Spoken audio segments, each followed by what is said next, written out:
is gas we're putting in the vehicles. The officer's pay is 100% granted, and that's the state's share.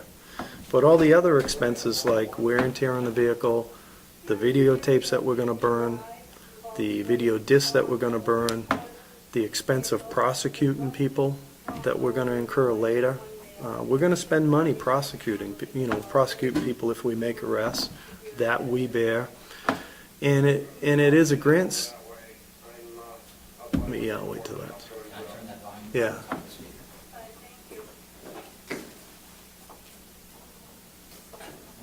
I think it might have been all the way down, actually. Yeah.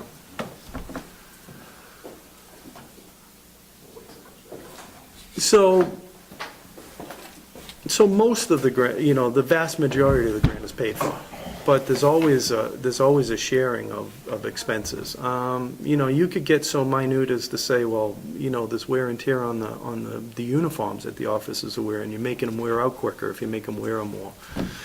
I mean, you could take it down to the nth degree, but there is a cost sharing. The cost sharing for our municipality puts it well within, a very reasonable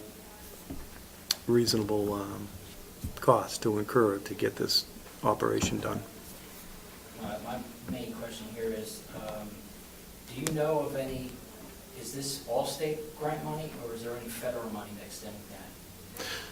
No, this originally comes, like I said, the highway safety originally comes from federal funds and is granted to the states. So there's like a hopscotch type of thing. It starts from federal money, and portions are allotted to states through their grant process.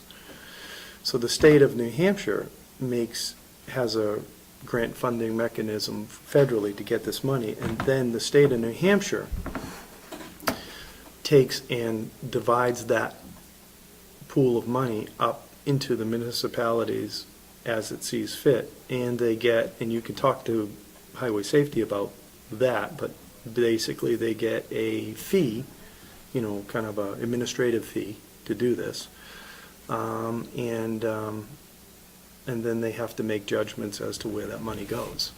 Can you tell me if there's any involvement from the federal Homeland Security in either the grant money, or is any financial support coming through Homeland Security to do sobriety checkpoints?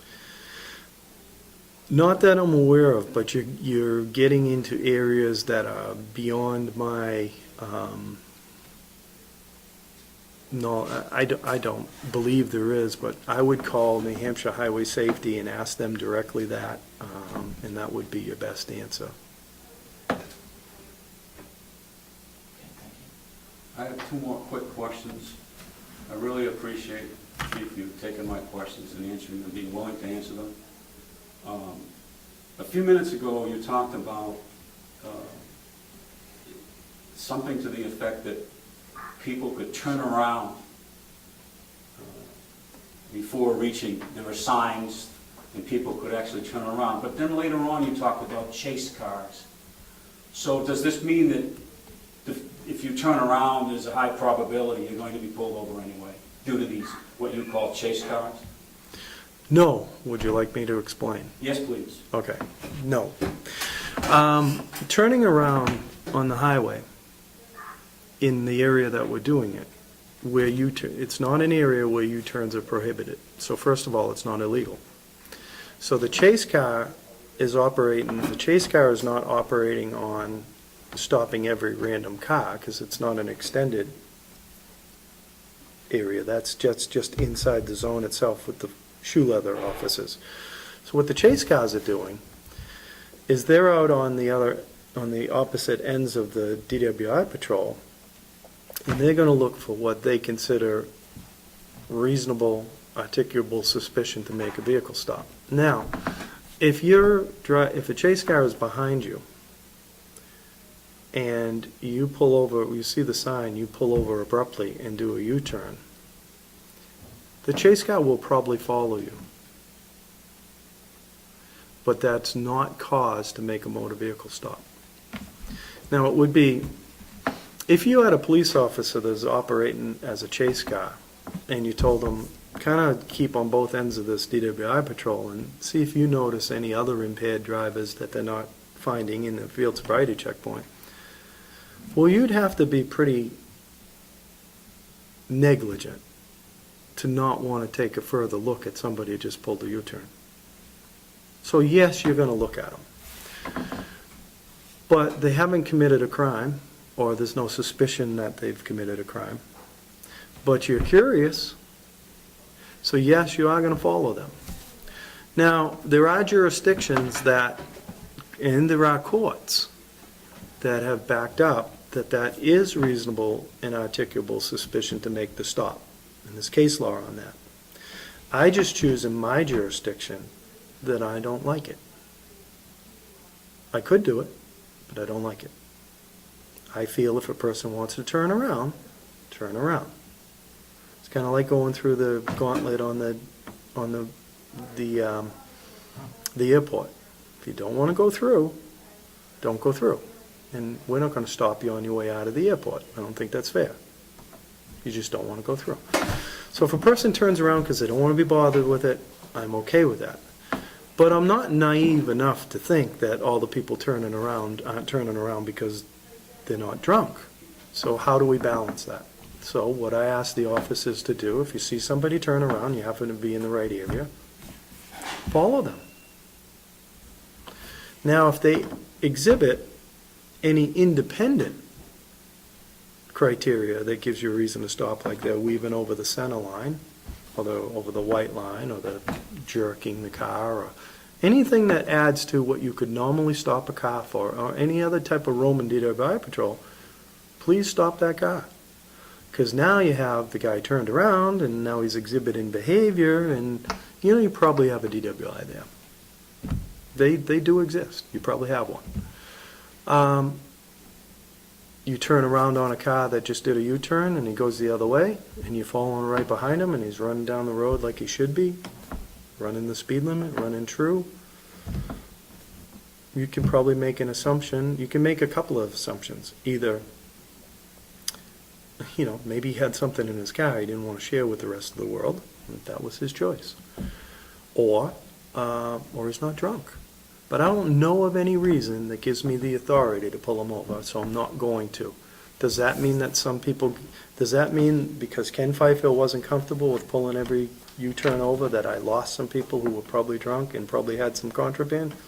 I probably did. Probably some people drove away from that checkpoint and got away with something, and probably some people drove away from there because they just didn't want to be bothered.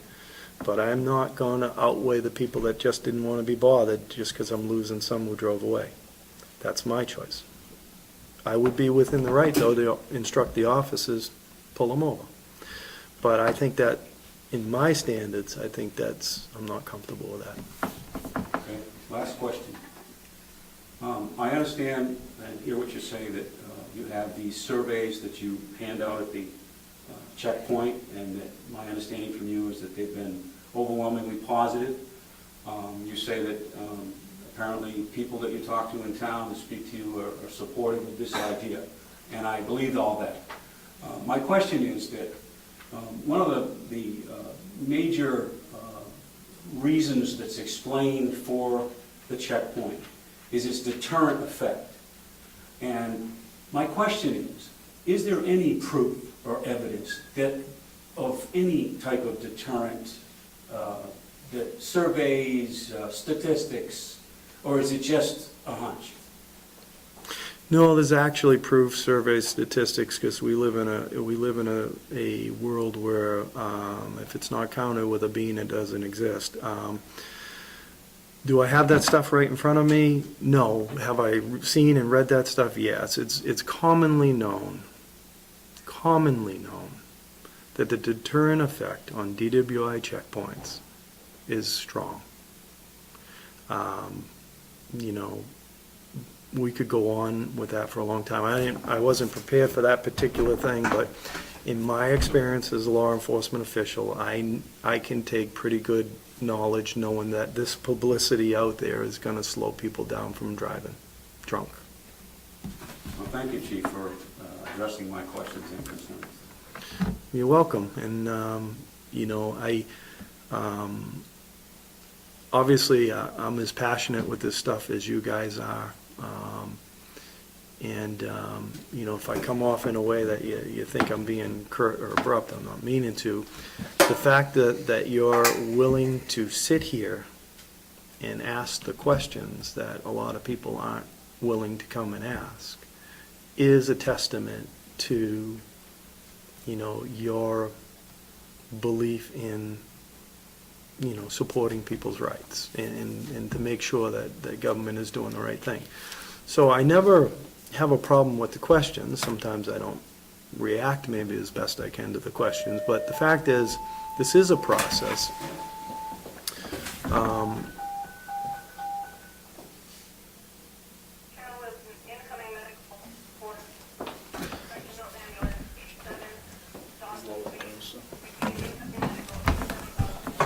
So we all agree that we want 0 drunk drivers. Well, we can't get 0 drunk drivers. If I was going to get 0 drunk drivers, I would have to have literally road stops on every road and 0 tolerance, and that would be completely a world that we couldn't live with. What we can do is reduce drunk driving and try to get it within a reasonable level.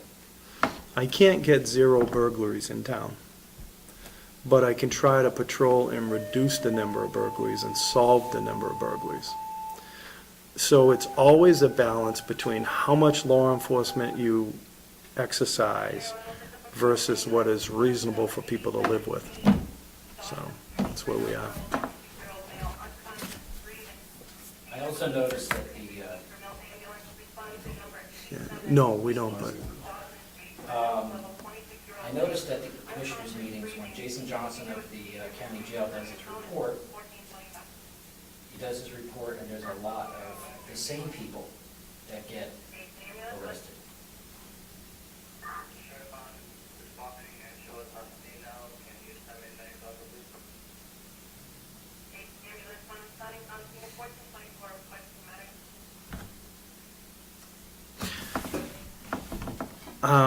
yeah, To finish it. yeah. The county corrections superintendent of the jail states that it's the same people that seem to be stopped and arrested over and over and over again. Now, how much effect is that going to have on like an out-of-stater that's coming in? Are most of the people that are being caught from out of state, or is it literally the same people in town drinking and driving over and over again? It's a mixture. We do have repeat offenders on DWI, and that's why they graduate the system and make the penalties more severe as you reoffend. But what you're talking about is the concept of recidivism, and basically different types of crimes have different rates of recidivism, and different municipalities and different counties have different levels of recidivism. In a perfect world, when we arrest a person and then teach them a lesson, give them, you know, rehabilitation and punishment, that they go back into society, become productive members, and never commit a crime again. And obviously that's a perfect world scenario. That's not a real world scenario. A real world scenario is that a certain percentage of those, and usually higher than the general population, obviously, because they're the target population, are going to repeat crimes. So for various crimes, you have different rates, and it's odd if you track different types of crimes, because sometimes, you know, the issue that we're dealing with now on DWI is a hard one on recidivism rates, because you're dealing with a addiction also. You're not only dealing with the crime of driving when you're not supposed to be, but you're also fighting particular addictions with people. A lot of people who drive DWI, in many cases, have alcohol problems, especially the repeat offenders. Your first time went to a party, wrong circumstances, had a little too much to drink, but not an alcoholic. Most of those people do not reoffend. Your people with the alcoholic chronic